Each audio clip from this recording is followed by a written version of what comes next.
আসসালামু আলাইকুম ওয়া রাহমাতুল্লাহি ওয়া বারাকাতুহু।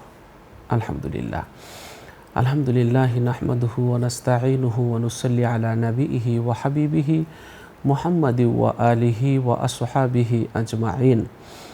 সুপ্রিয় দর্শক শ্রোতা, সকলকে অভিনন্দন আলোকিত প্রতিদিন অনুষ্ঠানের পক্ষ থেকে। দর্শক, আজ চমৎকার একটি বিষয় নিয়ে আমরা আলোচনা করব, আর এই বিষয়টি নিয়ে আলোচনা করতে আমাদের স্টুডিওতে উপস্থিত হয়েছেন একজন বিশিষ্ট ইসলামী চিন্তাবিদ। আমাদের সাথে আছে ঢাকা দারুস সুন্নাত মডেল মাদ্রাসার সম্মানিত প্রিন্সিপাল, বিশিষ্ট ইসলামী চিন্তাবিদ মাওলানা বাইজিদ হোসাইন সালেহ। আসসালামু আলাইকুম ওয়া রাহমাতুল্লাহি ওয়া বারাকাতুহু। ওয়ালাইকুম আসসালাম ওয়া রাহমাতুল্লাহি ওয়া বারাকাতুহু। মোহতারাম, কেমন আছেন? আল্লাহর রহমতে ভালো আছি, আলহামদুলিল্লাহ। আপনি কেমন আছেন? আলহামদুলিল্লাহ, ভালো আছি। দর্শক, আজ আমরা যে বিষয়টি নিয়ে কথা বলবো সেটি হচ্ছে সময় মতো হজ না করার পরিণতি, অর্থাৎ হজে বিলম্ব করার যে ধর্মীয় এবং সামাজিক একটি ক্ষতি আছে, সেই ক্ষতিটা আজ আমরা তুলে ধরার চেষ্টা করব। শরীয়তের নিয়ম অনুযায়ী হজ ফরজ হওয়ার সঙ্গে সঙ্গেই তা আদায় করা ওয়াজিব। বিনা কারণে তা স্থগিত রাখলে বান্দা কবিরা গুনাহে লিপ্ত হবে। এজন্য আমাদের হজ ফরজ হয়েছে, সাথে সাথে আর বিলম্ব না করে আদায় করতে হবে। বয়োবৃদ্ধ বা অসুস্থ হয়ে পড়লে সঠিকভাবে হজের রোকন এবং কার্যাবলী পালন করা কঠিন হয়ে দাঁড়ায়। তাই শারীরিক সক্ষমতা থাকতেই হজটা আদায় করে নিতে হবে। এরপর হজ আদায় করার আগেই মৃত্যু এলে ফরজ দায়িত্ব কাঁধে নিয়েই আল্লাহর দরবারে উপস্থিত হতে হবে। খলিফা হযরত ওমর রাদিয়াল্লাহু তাআলা আনহু বলেছেন, সামর্থ্য থাকার পরও যারা হজ করে না তাদের পরিণতি নিয়ে তিনি চরম অসন্তোষ প্রকাশ করেছেন। আমরা হজ ফরজ হওয়ার পরেও যদি হজ না করি তাহলে এর জন্য আল্লাহর পক্ষ থেকে আমাদের শাস্তি রয়েছে। সেই শাস্তি থেকে আমাদের আসলে কেউ বাঁচাতে পারবে না। ইবনে আব্বাস রাদিয়াল্লাহু তাআলা আনহুমা থেকে বর্ণিত যে রাসূল সাল্লাল্লাহু আলাইহি ওয়াসাল্লাম বলেছেন যে হজ পালন করতে চায় সে যেন দ্রুত তা পালন করে, কেননা সে অসুস্থ হয়ে যেতে পারে অথবা কোনো সমস্যায় জর্জরিত হয়ে যেতে পারে। সমস্যায় জর্জরিত হয়ে হজ করার সুযোগ হাতছাড়া হারাতে পারে। এজন্য তাড়াতাড়ি হজটা করে নিতে হবে। সামর্থ্য হওয়ার সাথে সাথে হজ পালন করা উচিত, কারণ মৃত্যু কখন চলে আসবে এটা আমরা কেউ জানি না।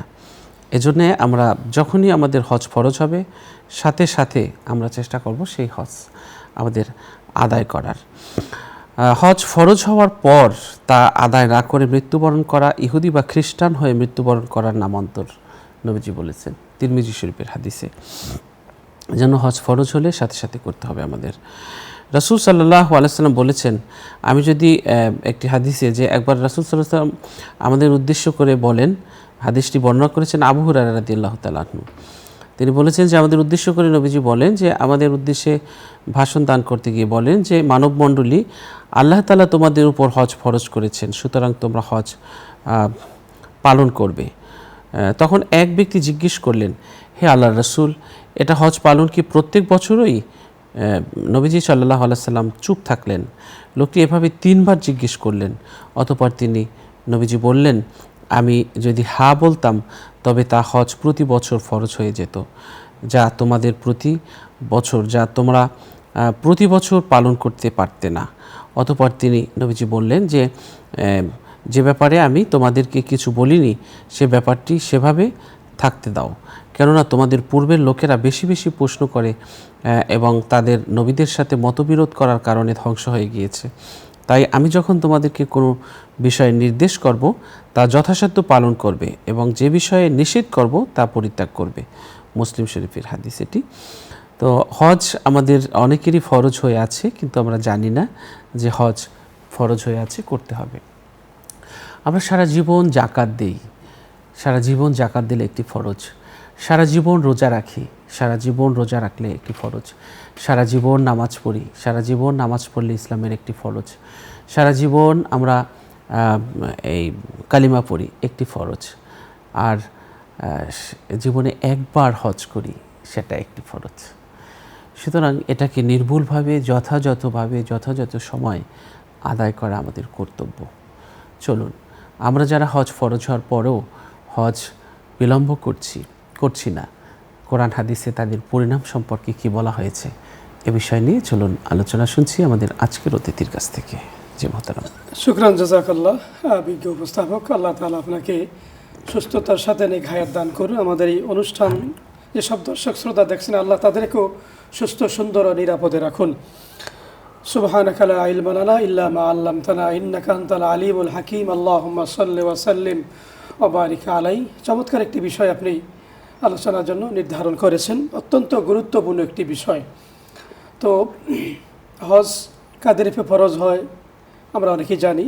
কোরআনের আয়াত আল্লাহ বলেছেন, ওয়ালিল্লাহি আলান নাসি হজ্জুল বাইতি মান ইসতাতা ইলাইহি সাবিলা। বাইতুল্লাহ পর্যন্ত, আল্লাহর ঘর পর্যন্ত যাওয়ার যে সামর্থ্য রাখে তার উপর হজ ফরজ। এবার সরকারি প্যাকেজ বা বেসরকারি প্যাকেজ আমরা যদি ধরি 5,05,000, 5,13,000 একটা প্যাকেজ। আর একটু ভিআইপি যারা যেতে চায়, মক্কা টাওয়ার, জমজম টাওয়ারে থাকতে চায়, আর একটু বেশি। তো এই 5,13,000 তার কিছু খরচ, অথবা পরিবারের 40 দিনের খরচ, সুস্থ সবল মুসলমান, এইটা হওয়ার পরে যার এই টাকা যার আছে তার হয়ে কিন্তু হজ ফরজ। তো সেই হিসাবে আমি দেখেছি আমার এই ক্ষুদ্র জ্ঞানে গবেষণা করে যে এবার গেল 78,000 প্লাস। করোনার আগে গেছে 1,27,000। আমার তো মনে হয় যদি বাংলাদেশে যারা সামর্থ্যবান এরা যদি হজ করে, প্রতি বছর হাজি যাবে 5 লাখ, এখান থেকে বাংলাদেশ থেকে 5 লাখ যাইতে পারবে। এর চেয়ে আরও বেশি আছে, সামর্থ্যবান লোক আছে। কিন্তু দুঃখের বিষয় যে আমরা এই হজে যাইতে আমাদের মনে চায় না। মোহতারাম, এমনও লোক আছে আমি দেখেছি যে 10 বছর আগে তার উপর হজ ফরজ হয়েছে। 10 বছর আগে কিন্তু 2 লাখ টাকা ছিল, বা 2.5 লাখ টাকা ছিল, বা আরও কম ছিল। 10 বছর পরে এসে এখন 2027 সালে সেটা হয়ে গেছে 6 লাখ, 5 লাখ, 5.5 লাখ। এখন চিন্তা করছে এতগুলো টাকা আমি খরচ করে হজে যাব, আমি একটু জায়গা কিনে রাখি বা ব্যাংকে ফেলে রাখি। হুজুরের কাজ হুজুর তো বলবেই। এরপর আরেকটা হলো যে সন্তানের এই সন্তান, আমার 2-3টা সন্তান আছে, এই সন্তানগুলি রেখে আমি হজে যাব। আরেকটা বিষয় হলো আমার ছেলে বিবাহের উপযুক্ত, আমি ছেলেটাকে বিবাহ না দিয়ে আমি যাব। আমার মেয়ে বিবাহের উপযুক্ত, তাকে বিবাহ না দিয়ে আমি যাব। এই যে একটা মানসিকতা, উদাসীনতা, আমি তাদেরকে বলি, এমন লোক আছে, আমি এবছরের বয়স প্রায় 65 হবে, 1 কোটি টাকার জায়গা কিনছে, সে বাড়ি করতেছে, টাইলস বসাইতেছে, তার ছেলেরে বিবাহ করাবে, হজে যান। ছেলেটা তো বিবাহ করাইলাম না, কথাবার্তা চলতেছে, বিবাহ দিয়ে লই, বাড়ির কাজটা শেষ করি। বাড়ি কাজ শেষ করবেন, আপনি যে বাঁচবেন 1 ঘন্টা বা 1 দিন বাঁচবেন তার কোনো গ্যারান্টি আছে? অথচ জাগার মায়া, সম্পদের মায়া, সন্তানের মায়া, বিবাহ করা সুন্নত। ছেলের বিবাহ, মেয়ের বিবাহের সাথে হজের তো কোনো সম্পর্ক নাই। আমি বলি আপনি হজে দেরিতে করবেন। আমাদের মাযহাবের ইমামে আজম আবু হানিফা রহমতুল্লাহ আলাইহি তিনি বলেছেন, হজ ফরজ হওয়ার পরে দেরি না করা, দ্রুত করা। আপনি আগামীকালকে বাঁচবেন, 1 সেকেন্ডের কোনো ভরসা নাই, 1 সেকেন্ডের কোনো গ্যারান্টি নাই। সেখানে আমরা দেরি করা তো প্রশ্নই আসে না। দেরি যারা করে দুর্বল ইমানদারেরা, এদের ইমানের মধ্যে জ্যাম লেগেছে, ঝং ধরেছে। খতামাল্লাহু আলা কুলুবিহিম ওয়া আলা সামঈহিম। আপনি হজটা যেহেতু দেরি করতেছেন, আপনি নামাজ দেরি করে পড়েন। জোহরের নামাজ তো আমরা 1:30টায় পড়ি, 1:00টায় পড়ি। আগামীকালকে যায়, আজকের জোহর কালকে পড়েন, সেটা আদায় করেন আপনি। রমজান মাসে 1 মাস রোজা রাখা ফরজ, আপনি বলেন আমি এই মাসে রোজা রাখবো না, আমি রোজা রাখবো শাওয়ালে যায় 1 মাস, হবে আপনার আদায় হবে না। এই জন্য দেরিতে হজ করার যেই পরিণতি, সেই পরিণতি হলো এইটা হজ হয় না। হয় সে মারা যায়, অথবা সে অসুস্থ হয়ে যায়, প্যারালাইজড হয়ে যায়, বিছানায় শুয়ে পড়ে। হস্ত হইলই না, হস্তে করতে পারলো না দেরি করতে করতে। এমনকি একটা দুর্ঘটনা ঘটাইয়া ওই 5 লাখ তো খরচ করে নাই, লক্ষ টাকা, 5 লাখের বদলে 25 লাখ যায়, তার 30 লাখ যায়। অথচ কেউ যদি এই টাকা খরচ করে সে হজে যায়, আল্লাহ যদি তার হজটা কবুল করেন। আমার মসজিদে কত মুসল্লি আছে, কোটি কোটি টাকার মালিক, এভাবে আপনার মসজিদে মুসল্লি আছে, তারা যাইতে পারে না হজে, অথচ আল্লাহ হজে নিয়ে গেছে। আমার বহু আছে। হ্যাঁ, তো এই জন্য টাকা থাকলেই কিন্তু আপনি হজ করতে পারবেন না, আপনার যদি নিয়তটা ভালো না থাকে। আল্লাহ মানে তাওফিক দেন। হ্যাঁ, আমাদের দেশে তো ওই যে আমরা বলতে বলতে হয়তো ওই মিডিয়ার কারণে, ইমাম খতিবদের জুমার খুতবায় বলার কারণে আলহামদুলিল্লাহ এবার 100 ভাগের ভিতরে 45 ভাগ যুবক গেছে হজ করতে। আমি আপনার মাধ্যমে দর্শক শ্রোতাদেরকে বলতে চাই, হজ করার একবারে উত্তম সময় হলো যৌবনকাল। আপনি 40 বছরের মধ্যে করেন, হাইস্ট হইলে আপনার 50-এ করেন, 50-এর উপরে আপনি যাইয়েন না। 50-এর উপরে গেলে হবে কি, এবার ফেসবুকে যেই বিষয়টা ভাইরাল হয়েছে, একেবারে বেশি ভাইরাল, আপনি হয়তো দেখে থাকবেন, আমি নাম বলবো না, বাংলাদেশে একজন স্বনামধন্য ডাক্তার, একটা সরকারি কলেজের সে প্রিন্সিপাল ছিল, তার বয়স 72 বছর, হজে গেছে, এখন মিনার তাবুতে গেছে, মিনার তাবুতে যায় তো মুজদালিফা, মুজদালিফা থেকে আরাফা। এখন মিনার তাবুতে যায় তো ওনার আর ইঞ্জিল চলে না, উনি তো আর যাইতে পারে না। উনি পায়খানা করে দিছে মিনার তাবুতে, সেই বিছানায় আফসোস করতেছে, কাঁদতেছে, চোখ বেয়ে পানি পড়তেছে, আমি কি করবো এখন। আপনি জানেন যে আরাফার ময়দান, মিনা, মুজদালিফা কত কঠিন কাজ। হজ করার জন্য শক্তি লাগবে, আল্লাহর রহমত তো এখানে লাগবেই। আর শক্তি ছাড়া এই কাজ আপনি করতে পারবেন না। ওই 70 বছরের বুড়া আর 40 বছরের যুবক এক সমান না, সে কাজ করতে পারবে না। অনেক সময় দেখা যায় যে মুজদালিফা থেকে হেঁটে তাকে মিনায় যেতে হবে। আপনার টাকা থাকলেই আপনি গাড়ি পাবেন না, কোনো সুযোগ নাই গাড়ির, হেঁটে যেতে হবে 10 মাইল 14 মাইল আপনাকে হেঁটে যেতে হবে। হাঁটতে পারে না বুড়া মানুষ, বসে 5 মিনিট হাঁটলেই তার বসতে হয়। তা আপনার জন্য কে অপেক্ষা করবে? এজন্য উনি মিনায় এখন কাঁদতেছে। তো একজন বলতেছে, আপনি কাঁদতেছেন কারণটা কি? কাঁদতেছি এজন্য 72 বয়সে আসলাম আমি হজে। কত রুগী, হাজার হাজার রুগী আমার হাতে প্রেসক্রিপশনে ঔষধে আল্লাহর রহমতে ভালো হয়েছে। পাশের জন বলতেছে, আপনি তো ভালো কাজ করছেন, খেদমতে খাল করছেন না আপনি, হ্যাঁ আপনি তো মানুষের সেবা করছেন, ভালো কাজ। তা ভালো কাজ তো করছে, ঠিক আছে। ডাক্তার বলতেছে, এখন আমি বুঝতেছি আমি যে খেদমত করলাম এটা ছিল আমার জন্য নফল, আল্লাহর এই হজটা করা আমার জন্য ছিল ফরজ। আমি কেন আরও আগে আসলাম না, এই দুঃখে আমি এখন কাঁদতেছি। আমি এখন কি করব? এখন আপনি মিনা মুজদালিফা বসিয়া যদি কাঁদেন, আপনি যদি বলেন আমি তো শুইতারম না খোলা আকাশের নিচে, আমি অত বড় নেতা। এবার আপনি জানেন যে মোহতারাম, বিদেশের এক দেশের প্রেসিডেন্ট আসছে মুজদালিফায়। প্রেসিডেন্ট যেহেতু দেশের, তার জন্য তো আলাদা জায়গা আছে স্পেশাল। ওই আলাদা জায়গায় না শুয়ে ওই প্রেসিডেন্ট মুজদালিফার খোলা আকাশের নিচে একটা চাদর বিছাইয়া শুয়ে রয়েছে। আমি আপনাদের সাথে থাকবো। আমি যেহেতু আপনি এখন মুজদালিফায় ওই রাত্রি জাগরণ করা, ওখানে থাকা, লাইলাতুল কদর এসে এটা উত্তম রাত। এখন ওখানে আপনি তো শুইতে পারবেন না, ওই যে ইট পাথরের ওইটা বিছানা, আপনার হয়তো যদি চাদর থাকে বিছাইবেন, না হইলে না বিছাইবেন। আপনি যদি বলেন যে আমি মুজদালিফায় শুইব না, আমি আপনার টাকা দিয়ে দিলাম 20,000, আমার কাজটা আপনি করে দেন, না হবে না। আরাফার ময়দানে আল হাজ্জু আরাফা, আরাফার ময়দানে থাকতে হবে। আপনি জানেন যে 2026 সালে যেই হজ হলো, প্রায় 40 থেকে 50 ডিগ্রি সেখানে ছিল গরম। এই গরম একজন বয়োবৃদ্ধ মানুষ সে কিভাবে সহ্য করবে? কারণ আল্লাহ আপনাকে জান্নাত দিবেন। আল হাজ্জুল মাবরুরু লাইসা লাহু জাযাউন ইল্লাল জান্নাহ। আল্লাহ, আপনি 5 লাখ টাকা খরচ করে যাবেন, 10 লাখ টাকা খরচ করে যাবেন, আল্লাহ আপনাকে জান্নাত দিবেন। এই পুরস্কারটা হলো জান্নাত। কোনো ইবাদতের পুরস্কার ডাইরেক্ট এভাবে ঘোষণা করা হয় নাই। হজের পুরস্কার হলো জান্নাত। আল্লাহ আপনাকে জান্নাত দিবেন। আপনার থেকে আল্লাহ একটু কষ্ট নেবেন না? আল্লাহ আপনাকে একটু পরীক্ষা করবেন না? এই জন্যই তো গরম, প্রচণ্ড গরম হয়। কারণ আরাফার ময়দানে যারা হাজির হবে, লাব্বাইক আল্লাহুম্মা লাব্বাইক, লাব্বাইক লা শারীকা লাকা লাব্বাইক, ইন্নাল হামদা ওয়ান নি'মাতা লাকা ওয়াল মুলকু লা শারীকা লাক।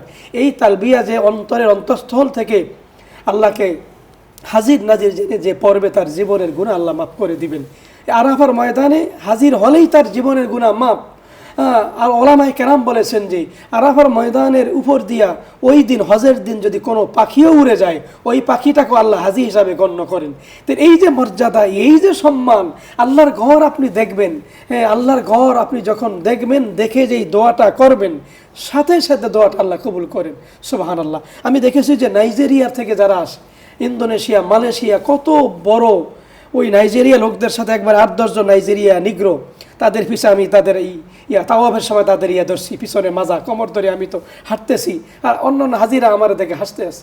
আমি তো এসে পুটি মাছ তাদের সাথে, অত বড় হাঁটতে আছে তো আছে, এরা কেউ ডাইন বাম দেখবে না, হাঁটতে আছে। তো ওই বড় নাইজেরিয়ার লোক, তাদের সাথে আপনি একজন 70 বছরের লোক যায় যদি হজ করেন, তাওয়াফ করেন, না হবে আপনার তাওয়াফ, না হবে আপনার সাই, না হবে মুজদালিফার কাজ, না হবে আরাফার ময়দানের কাজ, কোনো কাজ।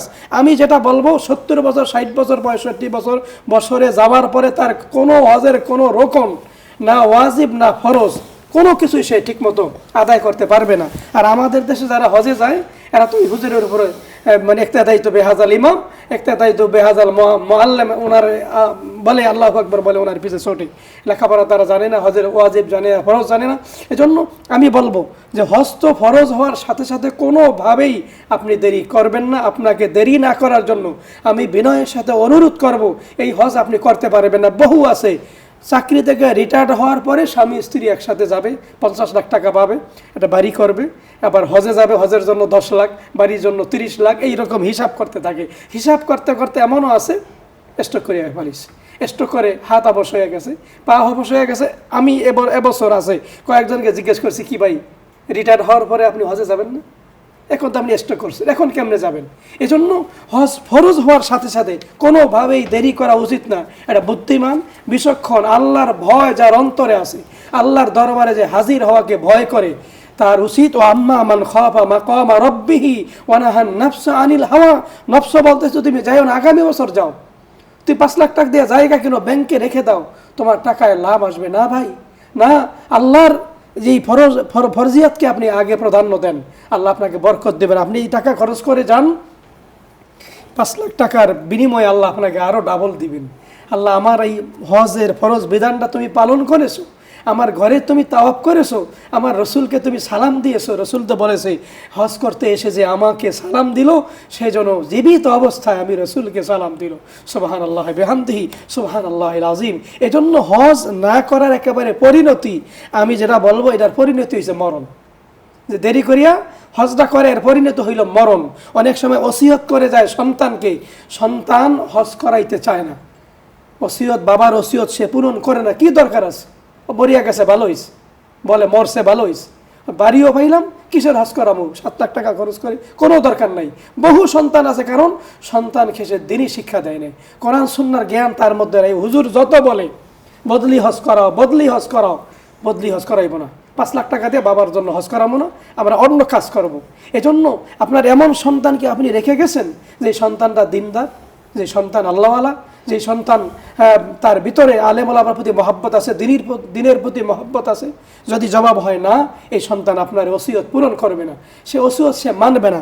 এজন্য হজ ফরজ হওয়ার সাথে সাথে যারা সামর্থ্যবান আছেন আপনারা হজটা সম্পন্ন করেন এবং উপযুক্ত বয়সেই। কারণ কিয়ামতের ময়দানে সাবআতু ইউযিল্লুহুমুল্লাহু ফি যিল্লি ইয়াওমা লা যিল্লা ইমামুন আদিল ওয়া শাবুন নাশা ফি ইবাদাতিল্লাহি তাআলা। ওই যুবক, যেই যুবককে আল্লাহ আরশে আজিমের নিচে ছায়া দিবেন, যে তার যৌবনকে আল্লাহর ইবাদতে ব্যয় করেছে। মুহতারাম, আপনি অবশ্যই জানেন, আমরা দেখি যে ইন্দোনেশিয়া, মালয়েশিয়া, এদের আলাদা একটা মানে পোশাক আছে, আলাদা পতাকা আছে। এরা যখন বের হয় 50, 60, 100 জন একসাথে বের হয়, দেখতেও সুন্দর দেখা যায়। আমরাও আপনার মাধ্যমে, এই অনুষ্ঠানের মাধ্যমে সরকারের কাছে অনুরোধ করব, বাংলাদেশ থেকে হাজিরা যখন যায়, হাজিদের জন্য এই সিস্টেমটা করেন। একসাথে 50 জন 100 জন হাজি যাবে, তাদের একটা পোশাক, তাদের একটা পতাকা থাকবে, বাংলাদেশের পতাকা, দেখতেও সুন্দর দেখা যাবে। তো ইন্দোনেশিয়া, মালয়েশিয়া এই যুবকেরা অনেকে বিবাহের আগে হজ করে, বিবাহের আগে ওমরা করে। মেয়ে দেখতে যখন ছেলে আসে, তখন মেয়ের পক্ষ ছেলেকে জিজ্ঞেস করি, আপনার ছেলে কি হজ করছে, ওমরা করছে? যদি বলে না, তাহলে বলে যে না, তাইলে আপনার সাথে আমার মেয়ে বিবাহের দেওয়ার কোনো কথাবার্তা হবে না, এখানেই শেষ, কথাবার্তা এখানেই শেষ। আর আমাদের দেশে বিবাহ করায় ছেলে হয়, মেয়ে হয়, আবার তারে বিবাহ দেয়, আবার নাতি দেখি, নাতকুর দেখি, এটা দেখে হলেই এখন তো আমার দাড়ি তো এখন সাদা ফাঁকে না, একটু ফাঁকুক তারপরে যাব, একটু বয়স হয়ে এলেই এরপরে যাই তওবা তিল্লা করে আমি ভালো হয়ে যাব। এই সময় তো আল্লাহ আপনাকে দিবে না। ইজা জাআ আজালুহুম লা ইস্তাখিরুনা সাআতাও ওয়া লা ইস্তাকদিমুন। আপনার চাকরি, আপনার ব্যবসা, আপনার বাণিজ্য, কোনো কিছুই তো আল্লাহ দেখবে না। আপনার হাত ভেঙে গেছে, পা ভেঙে গেছে, আপনার ছেলে প্যারালাইজড হয়ে গেছে, ওই সময়টা তো আল্লাহ দেখবেন না। আল্লাহর সময় যখন হয়ে যাবে, 1 সেকেন্ড আগেও না, 1 সেকেন্ড পরেও না, আপনাকে নিয়ে যাবে। এজন্য আমি বলবো আপনাদেরকে, আজকে যে বিষয়টা নির্ধারণ করেছেন, সুন্দর বিষয়। আমি অনুষ্ঠানের মাধ্যমে আপনাদেরকে বলবো, সরকার নিবন্ধন শুরু হয়ে গেছে। 27 জুলাই থেকে প্রাথমিক নিবন্ধন, অর্থাৎ ফাইনাল নিবন্ধন 30,000 টাকা তো আপনি আগে দিবেন, এরপরে 3.5 লাখ টাকা দিয়ে নিবন্ধন, এটা চলবে 26 সেপ্টেম্বর পর্যন্ত। এর মধ্যে আপনাকে নিবন্ধন করতে হবে। নিবন্ধন করে আপনি আল্লাহর দরবারে আপনার নামটা লেখান, আল্লাহ আপনার মেহমান আমি হতে চাই। আপনি যখন নিবন্ধনটা করবেন, মানসিক একটা প্রস্তুত হয়ে যাবে, আল্লাহর দরবারে কিন্তু মেহমানের খাতায় আপনার নামটা কিন্তু তখন চলে যাবে। মানসিক প্রস্তুতি নিলেন, আল্লাহর কাছে বললেন, হ্যাঁ আপনি যদি পাওনা দাওনা থাকেন, ফোন দিয়ে বললেন, ভাই আমি তো হজের নিবন্ধন করলাম, বোন আমি তো হজের নিবন্ধন করলাম, তোমার কাছে তো পাওনা টাকা আসি, আমার টাকাটা যদি তুমি দাও তাইলে আমি ঠিকমতো হজ করতে পারবো, আমি তোমার জন্য দোয়া করব। আপনি একটু টান দেরি হয়ে যায়, হজ ফরজ রেখে আপনি ওমরা করেন 1000 বার, সারা জীবন যদি আপনি হজ ফরজ কাঁধে নিয়ে সারা জীবন যদি ওমরা করতে থাকেন, 1000 বার করেন আপনি, 100 বার না, 1000 বার, 1000 বারেও আপনার একটা ফরজের আদায় হবে না, ফরজিয়াত আদায় হবে না। জোহরের নামাজের 4 রাকাত ফরজ না পড়ে আপনি কোটি রাকাত যদি নফল পড়েন, কোটি রাকাত নফল, জোহরের 4 রাকাত ফরজের সমতুল্য হবে না, হবে না, হবে না। এজন্য ফরজ হজ কাঁধে নিয়ে আপনি ওমরা করতে আসেন, আপনি ইতিকাফে যান, আমরা এই করেন সেই করেন, কোনো কাজ হবে না। এজন্য আমি আপনার মাধ্যমে বিনয়ের সাথে বলবো, আপনি হজ ফরজ হওয়ার পরে হজ ফরজ করেন। আমি আমার ওয়াজে যেটা জুমায় বলি, হজ না করে ফরজ হওয়ার পরে না করে যদি মারা যান, ওই আমেরিকার আছে ডোনাল্ড ট্রাম্প, এ হলো মানে খ্রিস্টান, আর ইসরায়েল আছে বেনিয়ামিন নেতানু এসে ইহুদি। আল্লাহ রসুল বলছেন ইয়াহুদিয়ান আও নাসরানিয়ান, হজ ফরজ হওয়ার পরে নিজেকে মুসলিম পরিচয় দিয়ে নামাজ পড়ে কপালে দাগ লাগিয়ে ফরজিয়াত ফরজ হজ আদায় না করে যদি মারা যান, ওই ডোনাল্ড ট্রাম্প আর বেনিয়ামিন নেতানহু যে মারা যাবে, তাদের অবস্থা আপনার হবে। এজন্য শেষ পরিণতি অত্যন্ত ভয়াবহ, খুবই ভয়াবহ।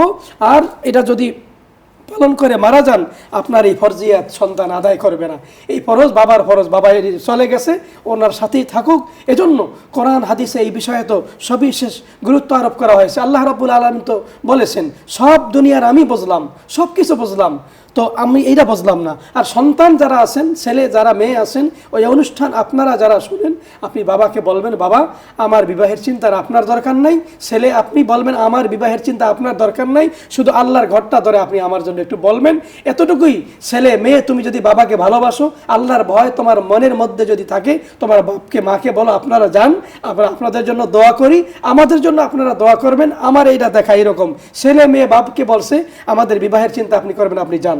অনেক সময় এই মেয়েকে আল্লাহ এমন পাত্র দিছে, অনেক পাত্র, অনেক মানে ভালো নেককার এবং অনেক সম্পদওয়ালা জামাই আল্লাহ তাকে মেয়েকে মিলিয়ে দিয়েছে।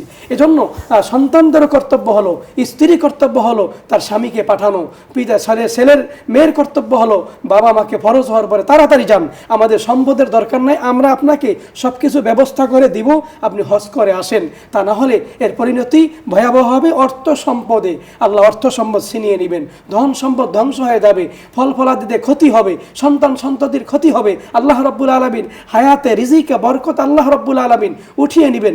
এজন্য আল্লাহ সুবহানাহু ওয়া তাআলা কোরআনুল কারীমে যে হজের ফরজের কথা বলেছেন, ওয়াযিন ফিন নাসি বিল হজ্জি ইয়াতুকা রিজালা ওয়া আলা কুল্লি দামির ইয়াতিনা মিন কুল্লি ফাজ্জিন আমিক।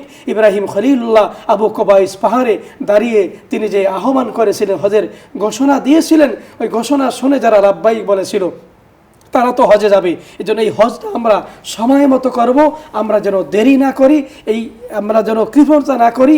আমার ধন সম্পদ শেষ হয়ে যাবে, কমে যাবে, আমার সময়টা নষ্ট হবে, 40 দিন 42 দিন, অনেক সময় না, কোনো কিছুই না, সব কিছু আল্লাহর জন্য, আপনার আল্লাহর জন্য। এজন্য আপনি আল্লাহর ঘরে যাবেন, নামাজ পড়বেন 1 রাকাত, 1 লক্ষ রাকাতের সওয়াব আপনি পাবেন। সুবহানাল্লাহ। এই সওয়াব আপনি দুনিয়াতে আর কোথাও নামাজ পড়লে তো পাবেন না। একবার সুবহানাল্লাহ বলবেন, 1 লক্ষবার সুবহানাল্লাহর সওয়াব আপনি পাবেন। একটা রোজা রাখবেন, 1 লক্ষ রোজা রাখার সওয়াব আল্লাহ দিবেন। এই যে সওয়াব আপনি পাবেন, হাতিমে কাবা আছে, মুলতাজাম আছে, মাকামে ইব্রাহিম আছে, সাফা মারওয়া সাই আছে, এত সুন্দর। আমরা জানি যে আল্লাহ রাসূল বলছেন, আল্লাহু জামিলুন ইউহিব্বুজ জামাল, আল্লাহ সুন্দর, সুন্দরকে ভালোবাসেন। আল্লাহ যে কত সুন্দর, এটা যদি মক্কা শরীফ না যান আপনি বুঝবেন না আল্লাহর ঘর কত সুন্দর। মদিনায় যদি না যান আপনি বুঝবেন না আমার নবীজি কত সুন্দর ছিল।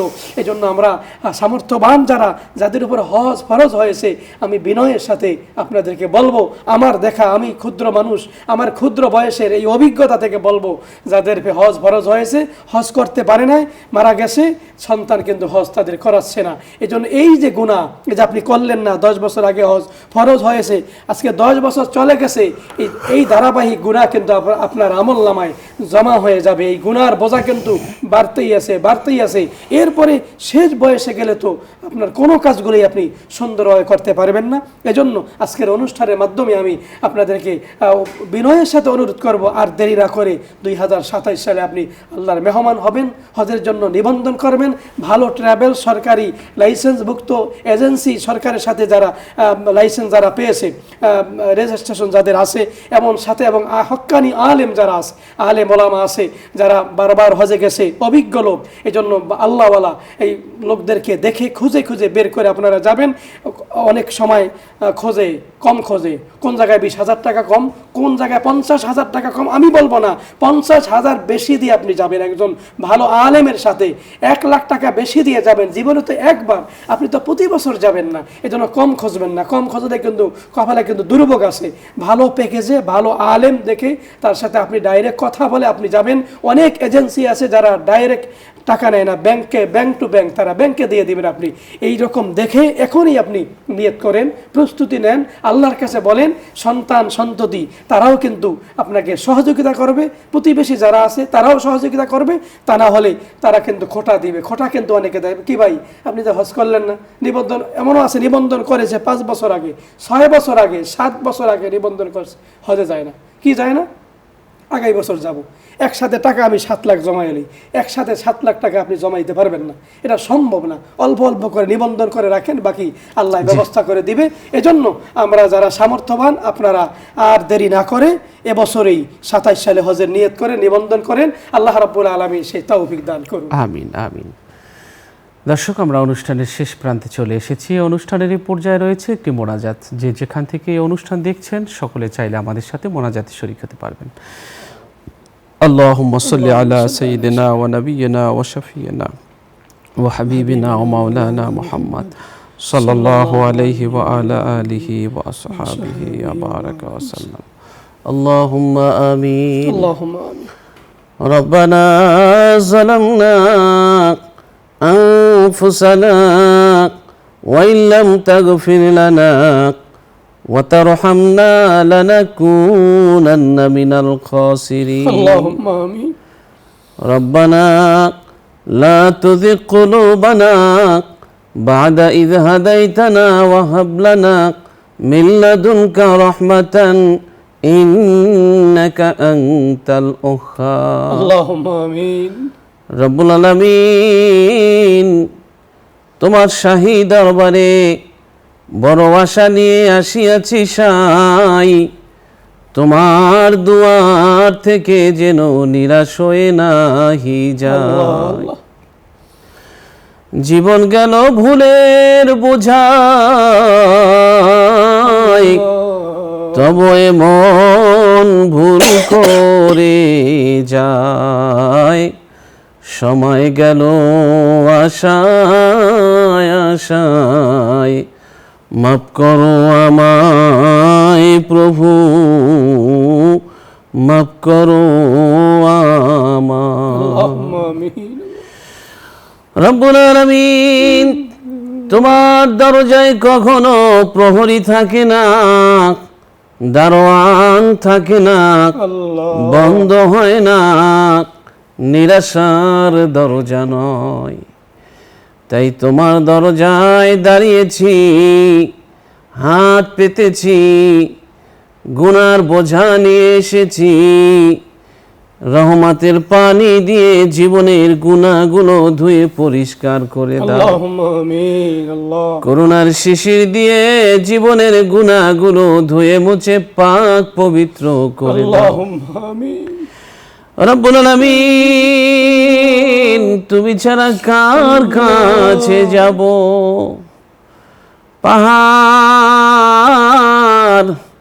পাপের পাহাড় ঠেলে তোমার প্রিয় হতে চাই গো আল্লাহ।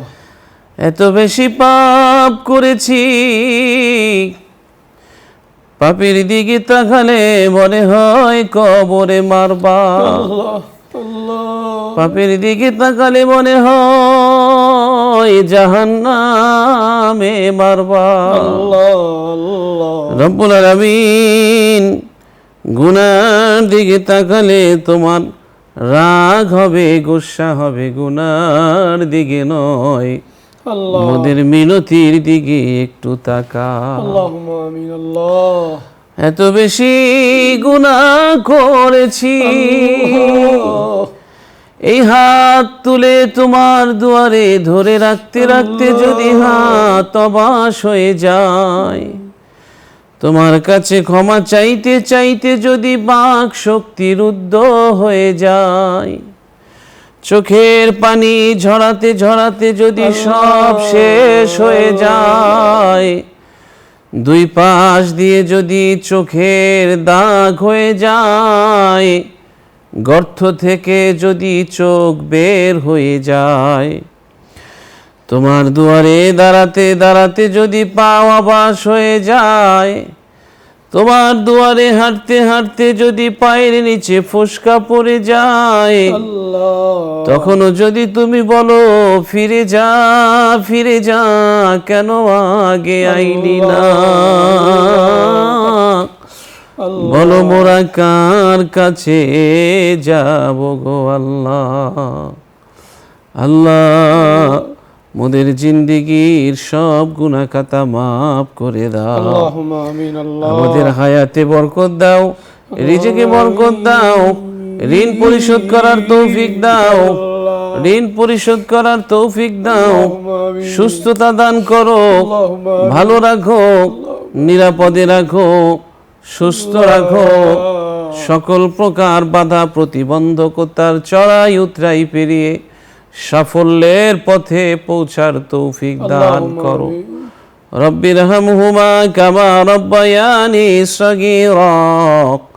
সুবহান রাব্বিকা রব্বিল ইজ্জাতি আম্মা ইয়াসিফুন ওয়া সালামুন আলাল মুরসালিন والحمد لله رب العالمين আমিন। দর্শক, দীর্ঘ সময় আমাদের সাথে যারা থেকেছেন সকলকে অনেক অনেক ধন্যবাদ জানিয়ে আগামীকাল ঠিক এই সময়ে এই অনুষ্ঠান দেখার আমন্ত্রণ জানিয়ে আজ এখানেই শেষ করছি। আল্লাহ হাফেজ। আসসালামু আলাইকুম ওয়া রাহমাতুল্লাহি ওয়া বারাকাতুহু।